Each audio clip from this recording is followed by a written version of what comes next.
Wow, I guess it's true. 13 is an unlucky number. At least for the Star Trek movies, that is. They can't seem to get past number 13. Now, the amazing thing about it is that the Star Trek movies have one movie in particular to thank for Star Trek coming to the silver screen in the first place.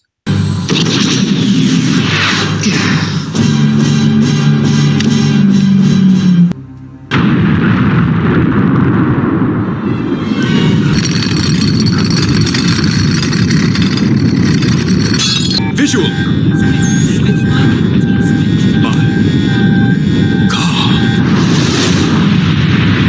Amazing, isn't it? If it wasn't for Star Wars, Star Trek the Motion Picture would never have been created.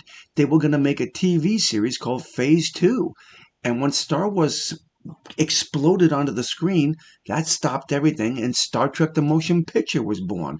And yes, Star Trek the Motion Picture was not a strong received movie, but if it wasn't for Star Trek's the Motion Picture, The Wrath of Khan would never have come out. In fact, if it wasn't for The Wrath of Khan and the success that it had, Star Trek would not be where it is today, mainly thanks to Nicholas Meyer. But the question that needs to be asked in all of this is, why is it that The Wrath of Khan is still considered the best movie in the whole films of Star Trek?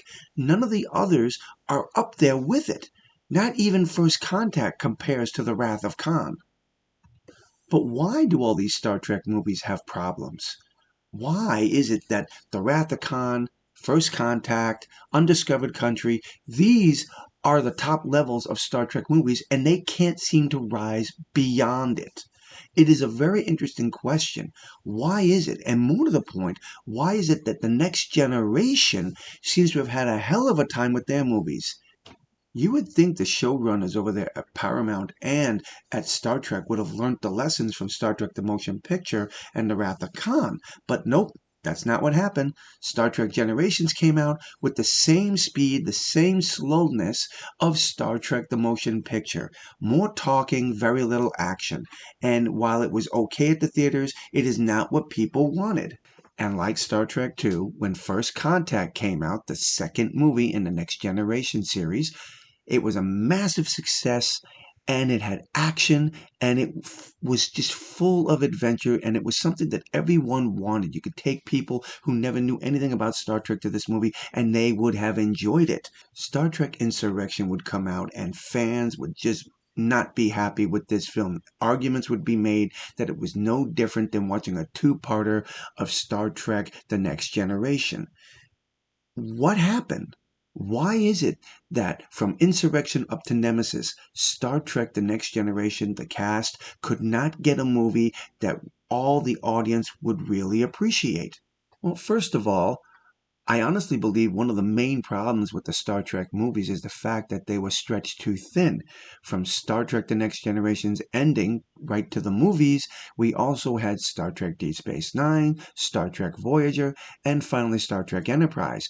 Too many Star Trek stories happening at one given time and stretching the writers pretty thin as to ideas and how to make the movies, which should have been their main focus, more interesting for the audience. Star Trek Nemesis was not supposed to be the last film, but it wound up being that because it was just so underwhelming, disappointing, and it just was a bad story. And when J.J. Abrams came along, he promised the fans of Star Trek a fresh perspective on Star Trek, bringing the original Star Trek crew back to their younger days, their beginnings, and seeing how the story would go from there.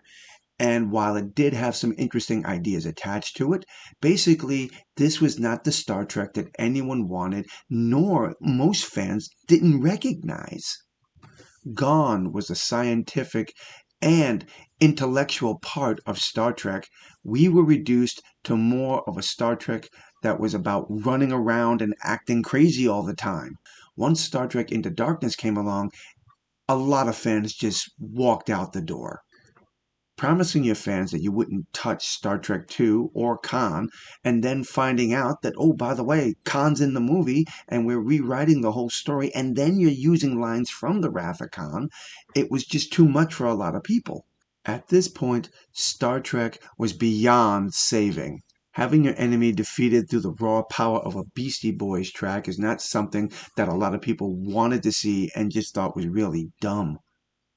At the same time, James T. Kirk driving around an enemy base on a motorcycle, just again, it's just not something that people thought was very much of a Star Trek movie. This movie was so bad that they kept promising that there would be a Star Trek 4, and to this day, it ain't happening. And Skydance, I pretty much just told everybody, it's over for Star Trek.